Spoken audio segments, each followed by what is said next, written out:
Mga kapatid, tinatanong pa ba kung kanino ang Kalayaan Islands? Kung may nagtataka pa, klaruhin po natin.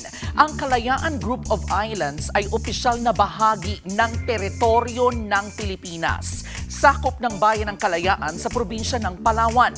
Nasa loob po ito ng Spratly Islands sa West Philippine Sea. Balikan nga natin ang juicy na kasaysayan nito. Noong 1956, isang Pilipino na si Tomas Cloma ang naglayag at nakapunta sa ilang isla. Tinawag po niya itong Freedom Land. Dahil si Cloma ang nakadiskubre, nasa kanya po ang karapatan sa mga islang yan. Pero eto na nga, kalaunan ay isinuko po ni Cloma ang kanyang karapatan sa gobyerno ng Pilipinas. Noong 1978, nilagdaan ang Presidential Decree 1596 na formal na nagdeklara na ang Kalayaan Islands ay bahagi po ng teritoryo ng Pilipinas base sa geography, security at sa mga nakatira roon.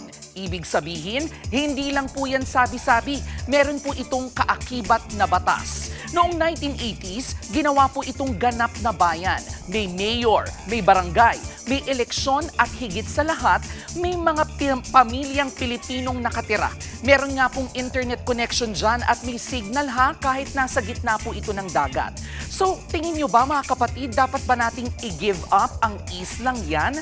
Mainit ang ibang mga bansa sa Kalayaan dahil isa po itong critical global shipping route at marami ring yamang dagat dito. Pero malinaw ang paninindigan ng Pilipinas. Bahagi po ito ng ating kasaysayan.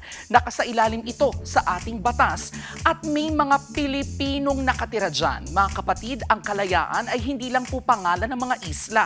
Ang Kalayaan ay hangganan ng ating karapatan, buhay ng ating mga kababayan, kabuhayan ng ating mga mangingisda at pamana natin sa susunod na henerasyon dahil ang Kalayaan ay gaya po ng K-Alaman. Ito po ay ang ating K-Yamanan. K-Okay. Mga kapatid, Jervy Wrightson po. Eto na nga. Para sa latest showbiz news at iba pang K-Alaman, mag-follow at mag-subscribe na sa social media pages ng News 5.